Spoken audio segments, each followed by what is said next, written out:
Hello everyone, this is Aritra Bashak Joy. I am from American International University, Bangladesh and my department is CSE. তো আশা করি সবাই ভালো আছেন। আজকে আমরা আলোচনা করব tokens, keyword, variable and data type নিয়ে। তো প্রথমেই আমরা টোকেনস নিয়ে আলোচনা করা যাক।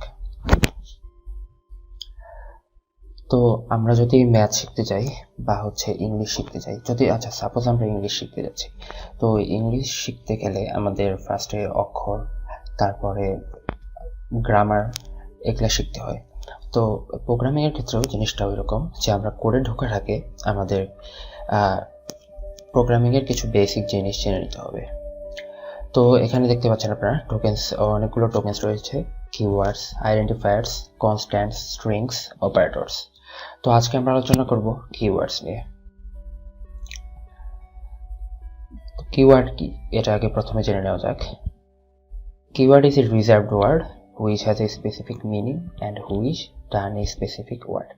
মানে হচ্ছে কিওয়ার্ড একটি রিজার্ভ শব্দ, এর একটি স্পেসিফিক নির্দিষ্ট অর্থ রয়েছে এবং এটি একটি নির্দিষ্ট কাজ সম্পাদন করে প্রোগ্রামে।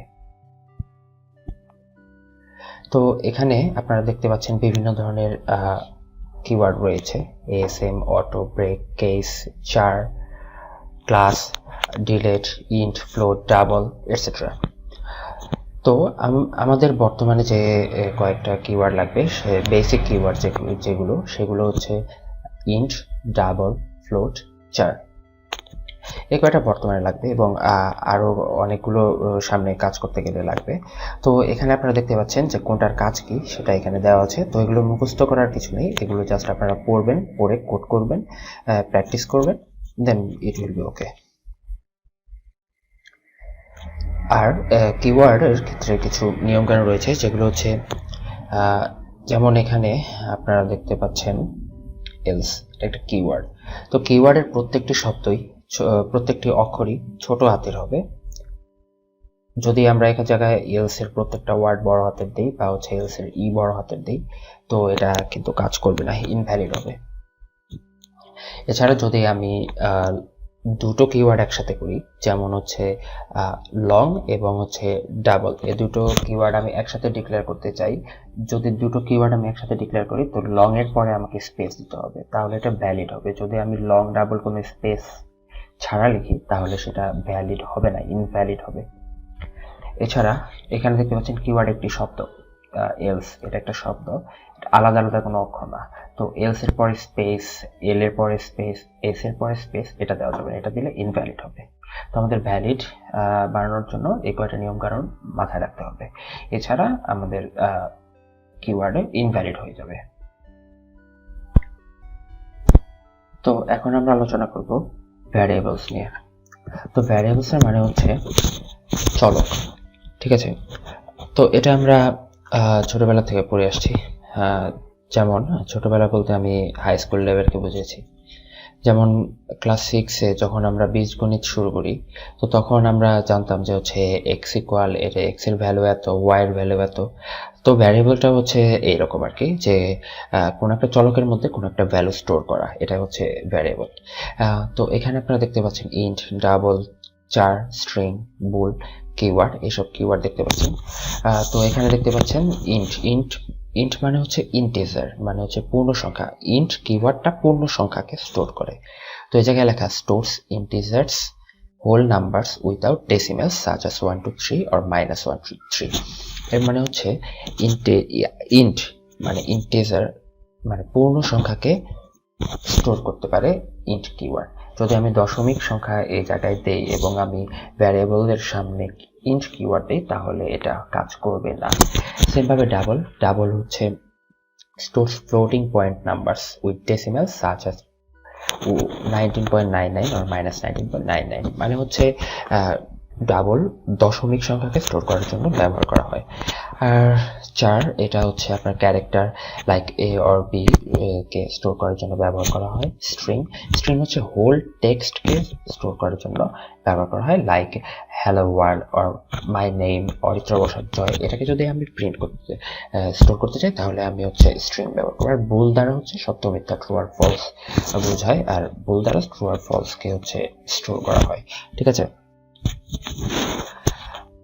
তো এখন আমরা দেখি কিভাবে ভ্যারিয়েবলকে ডিক্লেয়ার করা যায়। তো এই জায়গায় আপনারা দেখতে পাচ্ছেন ভ্যারিয়েবল ডিক্লেয়ারের অনেক নিয়ম কারণ আছে, আমি কিছু দেখাচ্ছি। এই জায়গায় আপনারা দেখতে পাচ্ছেন প্রথমে ভ্যারিয়েবলকে ডিক্লেয়ার করার জন্য প্রথমে ইন্ট কিওয়ার্ড ইউজ করা হয়েছে, যেহেতু 15 পূর্ণ সংখ্যা। এরপরে ভ্যারিয়েবল ইউজ করা হয়েছে মাই নেম, ঠিক আছে। ফার্স্টে ভ্যারিয়েবল ডিক্লেয়ার করার জন্য আমাকে ফার্স্টে কিওয়ার্ড এবং তারপরে ভ্যারিয়েবল নেমটা দিতে হবে। যেমন এই জায়গায় দিয়েছে ইন্ট কিওয়ার্ড এবং মাই নেম হচ্ছে ভ্যারিয়েবল। এবং আপনারা যদি চান তাহলে ভ্যারিয়েবল ডিক্লেয়ার করার পরে সাথে সাথে ইনিশিয়ালাইজ করে দিতে পারবেন। লাইক এই জায়গায় আপনারা দেখতে পাচ্ছেন কিওয়ার্ড ভ্যারিয়েবল ইকুয়াল 15 ইনিশিয়ালাইজ করে দেওয়া হয়েছে।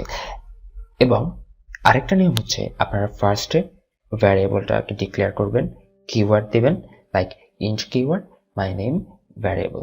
এরপরে সেকেন্ড লাইনে আপনি ভ্যারিয়েবল দিয়ে ইনিশিয়ালাইজ করবেন ভ্যালুটাকে, like my name variable equal চিহ্নতে ইনিশিয়ালাইজ করা হয়েছে 15 ভ্যালুটাকে, ঠিক আছে। তো এরকম আপনারা দেখতে পারবেন। তো এই জায়গায় দেখেন, এই জায়গায় দুটো ভ্যালু স্টোর করা হয়েছে, ঠিক আছে। তো ইন্ট মাই নাম ভ্যারিয়েবল, ইন্ট হচ্ছে কিওয়ার্ড, এটা হচ্ছে 15। তো এই জায়গায় ভ্যারিয়েবল ইকুয়াল টু 15 ইনিশিয়ালাইজ করা হয়েছে এবং সেকেন্ড লাইনে মাই নাম ইকুয়াল 10 ইনিশিয়ালাইজ করা হয়েছে, ঠিক আছে। তো আমি যদি এখন সি আউট দিয়ে মাই নাম ভ্যারিয়েবলটাকে প্রিন্ট করি, তো আমার আউটপুট আসবে 10, কারণ আমি সেকেন্ড লাইনে নিউ ভ্যালু ইনিশিয়ালাইজ করেছিলাম মাই নাম ইকুয়াল 10। এগুলো আমরা পরের টিউটোরিয়াল দেখবো, অবশ্যই কোড ইমপ্লিমেন্টেশনের মাধ্যমে আমরা এগুলা আরো ক্লিয়ার হব। তো ভ্যারিয়েবল ডিক্লেয়ার করার ক্ষেত্রেও কিছু বেসিক নিয়মকানুন রয়েছে, ঠিক আছে। যেমন ভ্যারিয়েবলের নামের মধ্যে বর্ণ এ থেকে জেড বড় হাতের এবং এ থেকে জেড ছোট হাতের এবং অঙ্ক 0, 1 থেকে 9 পর্যন্ত ব্যবহার করা যাবে। সাথে আপনি আন্ডারস্কোর $সাইন ব্যবহার করতে পারবেন। এছাড়া ভ্যারিয়েবলের নাম বা ডিজিট অঙ্ক দিয়ে শুরু করতে পারবেন না। ভ্যারিয়েবলের নাম যদি আমি 9 মাই নাম দেই তাহলে এটা ইনভ্যালিড হবে, ঠিক আছে। তো কোনো কিওয়ার্ড ফাংশন ভ্যারিয়েবলের নাম হিসেবে ব্যবহার করা যাবে না, লাইক ইন্ট, এটা কোনো ভ্যারিয়েবলের নাম হতে পারে না। ফাংশনের নাম ভ্যারিয়েবল হতে পারে না। ভ্যারিয়েবলের নামের মধ্যে কোনো ফাঁকা স্থান রাখা যাবে না, লাইক মাই নাম, এটা একটা ভ্যারিয়েবল, কিন্তু মায়ের পরে আমি যদি স্পেস দিয়ে নাম দিই তাহলে এটা ভ্যারিয়েবল হবে না, ইনভ্যালিড হয়ে যাবে, ঠিক আছে। এই বেসিক নিয়ম কানুনগুলো আপনাদের মনে রাখতে হবে। তো এখানে আপনারা আরো বিভিন্ন ধরনের ভ্যারিয়েবল দেখতে পাচ্ছেন, যেমন মাই নাম ইকুয়াল 5, তো আপনাদের একটু আগে বললামই। এছাড়া ডাবলের মাধ্যমে মাই ফ্লোট নাম্বার ইউজ নাম একটা ভ্যারিয়েবল ক্রিয়েট করে ওটার ভ্যালু অ্যাসাইন করে দেয়, ইনিশিয়ালাইজ করে দেওয়া হয়েছে, ঠিক আছে। তো এই জায়গায় দেখতে পাচ্ছেন মাই ফ্লোট নাম, এটা কিন্তু একটা ভ্যারিয়েবল, কারণ ভ্যারিয়েবল বানানোর যে আমরা শর্তগুলো বলেছিলাম সেই শর্তগুলো এটা ফিল আপ করেছে। ভ্যারিয়েবল বানানোর ক্ষেত্রে প্রথম অক্ষর অবশ্যই ছোট হাতের হতে হবে, যেটা পূরণ করেছে, তারপরে কোনো স্পেস নেই। মানে মোট কথা এটা ভ্যারিয়েবল মেক করার জন্য যে শর্ত আছে সেগুলো পূরণ করছে। তারপরে 4 দিয়ে মাই লেটার ভ্যারিয়েবল ক্রিয়েট করা হয়েছে, যার মধ্যে ডি ইনিশিয়ালাইজ করা হয়েছে। স্ট্রিং মাই টেক্সট নামে একটা ভ্যারিয়েবল ইউজ করেছে, স্ট্রিং হচ্ছে কিওয়ার্ড, আর বুল একটা কিওয়ার্ড, আর মাই বুলিয়ান হচ্ছে ভ্যারিয়েবল, ওকে।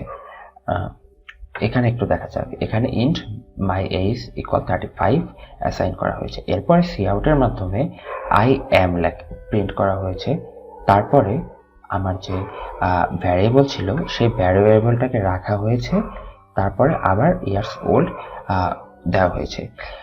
তো এখন যদি এটাকে আমরা প্রিন্ট করি তাহলে এটা আউটপুট দেখাবে I am my age equal 35 কিন্তু আমার স্টোর করা আছে, ঠিক আছে।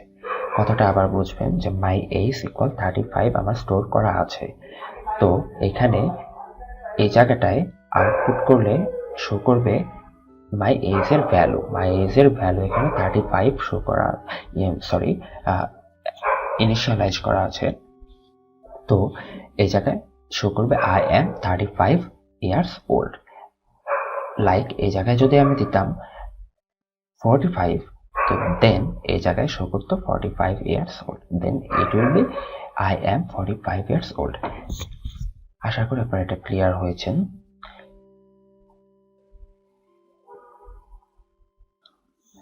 তো এখন আমরা আলোচনা করব সি প্লাস প্লাসের ডেটা টাইপ সম্পর্কে। তো এখানে আপনারা ডেটা টাইপের একটা চার্ট দেখতে পাচ্ছেন, যার মধ্যে primary, derived, user defined data টাইপগুলো রয়েছে। তো প্রাইমারিতে integer, character, boolean, floating point, double, floating point, void, wide character data টাইপগুলো রয়েছে। Derived function, array, pointer, reference. User defined মানে হচ্ছে ইউজার যেগুলো ডিফাইন করতে পারবে, class, structure, union, enum, typedef. তো আমরা আজকে প্রাইমারি ডেটা টাইপগুলো নিয়ে সম্পর্কে জানবো। ডিরাইভড এবং ইউজার ডিফাইনগুলো আমরা পরে কাজ করতে করতে জেনে যাব, কাজ বলতে এখানে প্র্যাকটিস করতে করতে বা পড়তে পড়তে জেনে যাব। তো প্রাইমারি ডেটা টাইপগুলোর মধ্যে ইন্টিজার এর কি কাজ সেটা আপনারা সবাই জানেন, পূর্ণ সংখ্যা স্টোর করে, যার মেমোরি স্পেস হচ্ছে 4 বাইটস। ক্যারেক্টার হচ্ছে আপনার একটি বর্ণকে স্টোর করে, যার 1 বাইটের একটি বর্ণকে স্টোর করে। তো বুলিয়ান সত্য মিথ্যা, ফ্লোটিং পয়েন্ট দশমিক সংখ্যা। তো আর ভয়েড মেইনলি এই জায়গায় যেটা ভয়েড কোনো কিছু যদি না থাকে তাহলে হচ্ছে আমরা মেইনলি ভয়েডটা ইউজ করতে পারি। তো এখানে যে ইম্পর্টেন্ট জিনিসটা আছে সেটা হচ্ছে এই যে চার্ট। ওকে, এই চার্টে কোন ডেটা টাইপের সাইজ কত, রেঞ্জ কত সেটা দেওয়া আছে। এটা মুখস্থ করার ঠিক দরকার নেই, বাট আপনারা একটু জেনে রাখবেন, এটা জেনে রাখাটা অনেক জরুরি বলে আমি মনে করি। তো that's it for today guys, thanks for watching my tutorial. I hope you guys like my tutorial.